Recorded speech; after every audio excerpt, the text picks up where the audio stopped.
Hello student, मैं मोहित तोमर आप सभी का आपके प्यारे यूट्यूब चैनल में स्वागत करता हूं। दोस्तों, मैंने क्लास 10th एनसीईआरटी के जो साइंस का चैप्टर है प्रकाश का परावर्तन तथा अपवर्तन, इस चैप्टर के मैंने प्रकाश के गुण तक के नोट्स लिखवा दिए हैं आपको। और प्रकाश के परावर्तन तथा अपवर्तन जो ये चैप्टर है यह इसकी दूसरी वीडियो है।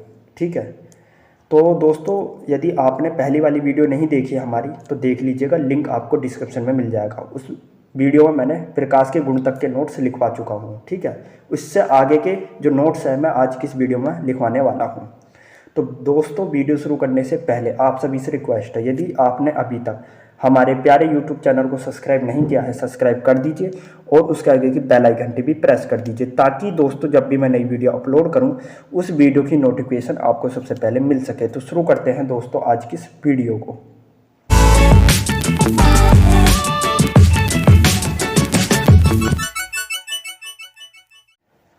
तो दोस्तों आपको हेडिंग डालनी है प्रकाश का परावर्तन। क्या हेडिंग डालनी है दोस्तों? प्रकाश का परावर्तन। इसके बाद दोस्तों आपको करना क्या है, आपको प्रकाश के परावर्तन का सेम इस प्रकार से चित्र बनाना, जैसा कि आप मेरी इस वीडियो में देख रहे हैं। सेम इस प्रकार से आपको प्रकाश के परावर्तन का एक चित्र बनाना है। और दोस्तों जब आप इस प्रकार से एक चित्र बना लें, इसके बाद आपको इस चित्र को ध्यान से समझना है, क्योंकि दोस्तों प्रकाश के परावर्तन की परिभाषा आप तभी लिख सकते हैं जब आपको ये पूरा चित्र अच्छे से समझ में आ जाए। ठीक है, तो दोस्तों देखिए, ये जो आप देख रहे हैं ना, ये हमारा परावर्तक तल है और परावर्तक तल को हम दर्पण भी कहते हैं। क्या कहते हैं दोस्तों? दर्पण। तो इसका मतलब यह एक दर्पण है। ठीक है, यहाँ एक दर्पण रखा हुआ है। अब दोस्तों मैं एक टॉर्च से जो टॉर्च की प्रकाश होता है उस टॉर्च से मैं इस दर्पण पर क्या डालता हूँ? प्रकाश किरण डालता हूँ। मैं एक टॉर्च से इस दर्पण में प्रकाश किरण डालता हूँ, तो जो उस टॉर्च की प्रकाश किरण है वो इस दर्पण से टकराएगी। इस दर्पण से टकराने के बाद परावर्तित होकर इस दिशा की ओर चली जाएगी। तो दोस्तों देखिए, मैंने टॉर्च से इस दिशा से प्रकाश की किरण इस दर्पण पर डाली, तो टॉर्च की जो प्रकाश किरण है इस दर्पण से टकराने के बाद परावर्तित होकर इस दिशा की ओर चली गई। ठीक है दोस्तों, तो यह जो पूरी घटना है इस घटना को हम प्रकाश का परावर्तन कहते हैं। कहने का मतलब दोस्तों ये है कि कोई प्रकाश किरण जब किसी चिकने पृष्ठ पर टकराती है और टकराने के बाद परावर्तित होकर उसी दिशा में लौट जाती है जिस दिशा से वह प्रकाश किरण आती है, तो यह घटना प्रकाश का परावर्तन कहलाती है। जिस प्रकार यहाँ से दोस्तों कोई प्रकाश किरण आती है, इस दर्पण पर टकराई है, टकराने के बाद परावर्तित हुई है और वो दिशा बी की ओर चली गई है, तो ये पूरी जो घटना है इस पूरी घटना को हम प्रकाश का परावर्तन कहेंगे। क्या कहेंगे दोस्तों? प्रकाश का परावर्तन कहेंगे। तो दोस्तों जब प्रकाश किरण दर्पण पर टकराती है, जैसे यह प्रकाश किरण आई और यह दर्पण पर टकराती है, तो इस प्रकाश किरण को हम आपतित किरण कहेंगे। इस प्रकाश किरण को क्या कहेंगे? आपतित किरण। और जब प्रकाश किरण टकरा कर दर्पण से परावर्तित होती है और दिशा बी की ओर जाती है, तो उस प्रकाश किरण को हम परावर्तित प्रकाश किरण कहेंगे। क्या कहेंगे दोस्तों? परावर्तित प्रकाश किरण। तो इसका मतलब ये आपतित प्रकाश किरण है, ये परावर्तित प्रकाश किरण है। ठीक है, अब दोस्तों आपतित प्रकाश किरण और परावर्तित प्रकाश किरण जिस बिंदु पर मिलती हैं, इस बिंदु पर आके मिली है। भाई कोई प्रकाश किरण आती है, इस दर्पण से टकराती है, तो टकराने के बाद किसी बिंदु पर तो टकराई होगी, तो इस बिंदु पर टकराई है और यहीं से टकराकर प्रकाश जो किरण है वो परावर्तित होती है और इस दिशा की ओर जाती है। तो जिस बिंदु पर आपतित किरण और परावर्तित किरण मिलती हैं, इस बिंदु पर मिली, उस बिंदु को हम अभिलंब कहते हैं। तो यह बिंदु क्या है? हमारा अभिलंब है। यह बिंदु क्या है दोस्तों? अभिलंब है। ठीक है, अब दोस्तों आपतित किरण और अभिलंब के बीच में बना कोण आपतन कोण कहलाता है।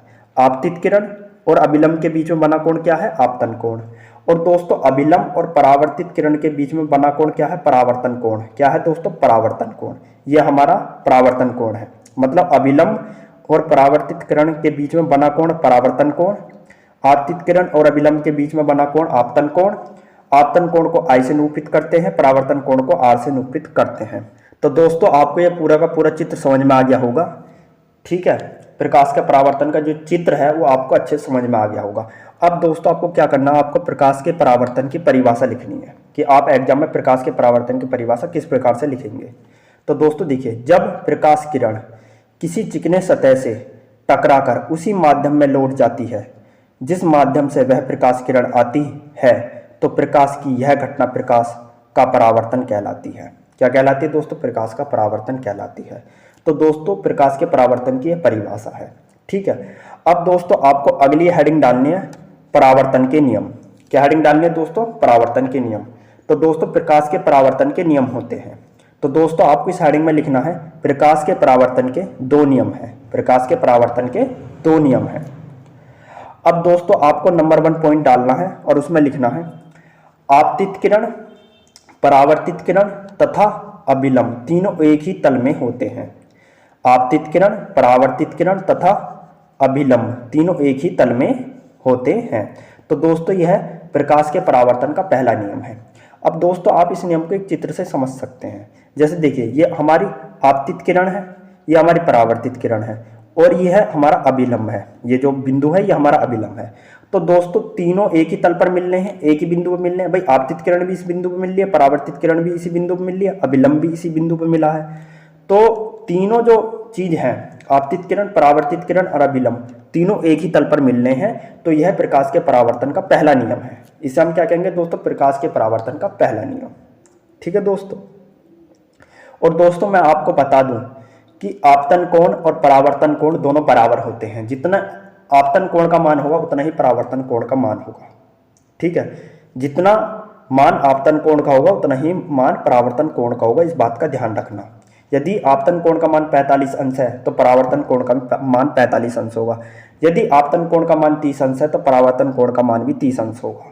तो आपतन कोण और परावर्तन कोण दोनों बराबर होते हैं। ठीक है दोस्तों, और यही प्रकाश के परावर्तन का दूसरा नियम है। तो दोस्तों अब आपको नंबर 2 पॉइंट डालना है और इसमें आपको लिखना है परावर्तन कोण सदैव आपतन कोण के बराबर होता है, अर्थात परावर्तन कोण बराबर आपतन कोण, कोण R बराबर कोण I। तो दोस्तों मैंने आपको थोड़ी देर पहले चित्र के माध्यम से समझा दिया है कि परावर्तन कोण सदैव आपतन कोण के बराबर होता है। ठीक है, जितना मान आपतन कोण का होगा उतना ही मान परावर्तन कोण का होगा और जितना मान परावर्तन कोण का होगा उतना ही मान आपतन कोण का होगा। यह प्रकाश के परावर्तन का दूसरा नियम है। ठीक है दोस्तों। अब दोस्तों आपको हेडिंग डालनी है प्रतिबिंब। क्या हेडिंग डालनी है दोस्तों? प्रतिबिंब। अब आपको प्रतिबिंब की परिभाषा लिखनी है। वस्तु के किसी बिंदु से 2 या 2 से अधिक प्रकाश की किरणें चलकर परावर्तन या अपवर्तन के पश्चात जिस बिंदु पर जाकर मिलती हैं या मिलती हुई प्रतीत होती हैं तो वह बिंदु पहले बिंदु का प्रतिबिंब कहलाता है। तो दोस्तों यह है प्रतिबिंब की परिभाषा। ठीक है दोस्तों, आपको प्रतिबिंब की परिभाषा सेम इसी तरीके से लिखनी है। प्रतिबिंब 2 प्रकार के होते हैं। पहला आभासी प्रतिबिंब, दूसरा वास्तविक प्रतिबिंब।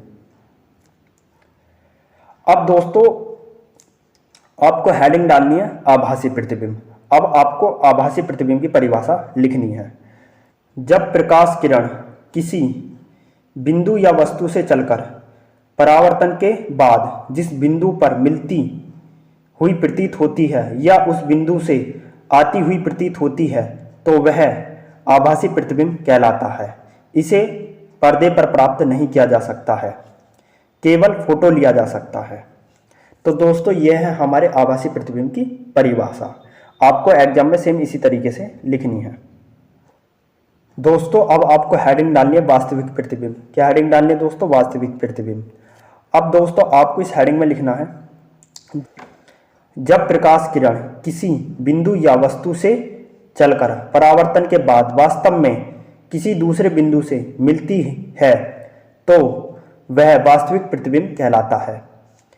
इसे पर्दे पर प्राप्त किया जा सकता है। तो दोस्तों मैंने आपको वास्तविक प्रतिबिंब तक के नोट्स लिखवा दिए हैं।